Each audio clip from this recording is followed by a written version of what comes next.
যথাযথ দায়িত্ব পালন করেছেন। আমি দেখেছি দিনরাত 24 ঘন্টা আপনারা বিভিন্ন জায়গায় দৌড়িয়েছেন সংবাদ সংগ্রহের জন্য, এবং আপনাদের কারণে নির্বাচনটা অবাধ এবং নিরপেক্ষ করবার সুযোগও সৃষ্টি হয়েছিল।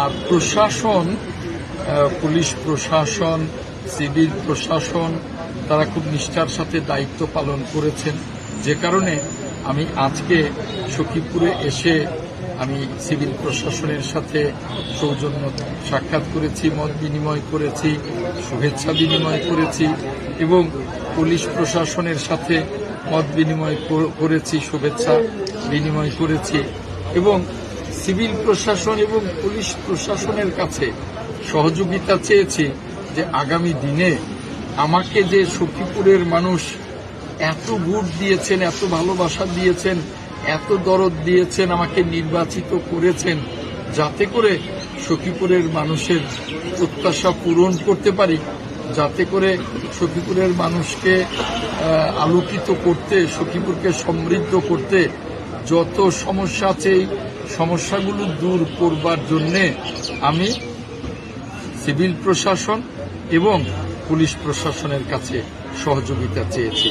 আমি সিভিল প্রশাসনকে এবং পুলিশ প্রশাসনকে ধন্যবাদ জানাই। তারা অকুণ্ঠভাবে আমাকে সমর্থন দিয়েছে যে আগামী দিনে একটা সমৃদ্ধ সখীপুর গড়তে তারা সহযোগিতা করবেন, তারা স্বচ্ছতা নিয়ে কাজ করবেন, তারা সম্পূর্ণভাবে জনবান্ধব হয়ে কাজ করবেন, এবং অনিয়মের বিরুদ্ধে তারা নিয়মের ভেতরে থেকে তারা সেবাধর্মী প্রতিষ্ঠান হিসেবে সিভিল প্রশাসনের প্রত্যেকটা ডিপার্টমেন্ট এবং পুলিশ প্রশাসন কাজ করবে।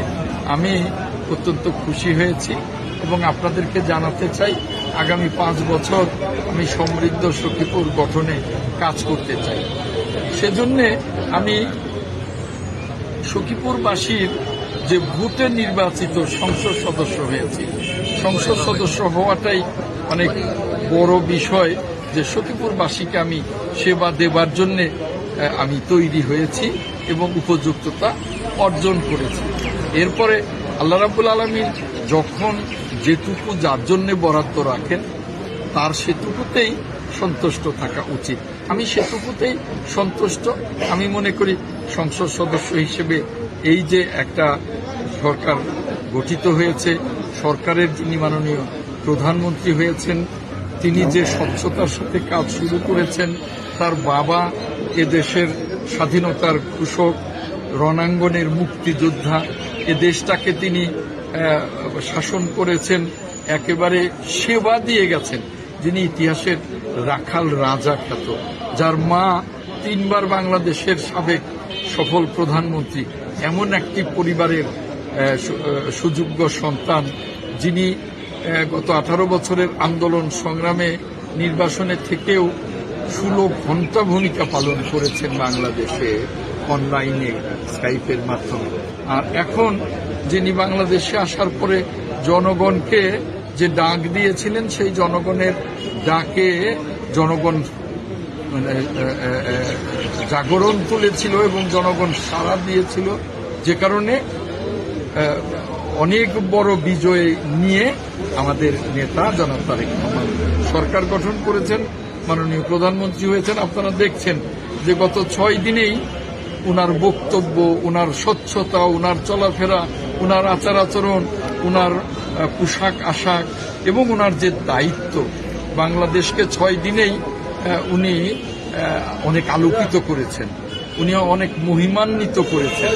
যেই জনাব তারেক রহমানের একজন কর্মী হিসেবে, মাননীয় প্রধানমন্ত্রীর একজন সংসদ সদস্য হিসেবে আমি আপনাদের সকলের সহযোগিতা নিয়ে, সকল সাংবাদিক কুল, সকল প্রশাসন, সকলের সহযোগিতা নিয়ে শতভাগ স্বচ্ছতার সাথে এই সখীপুরকে গড়ে তুলব। আমি প্রতিশ্রুতিবদ্ধ। জনগণের কাছে জনগণের সেবা, জনগণের দূর গোড়ায় পৌঁছে দেব। শাসন নয়, জনগণের সেবক।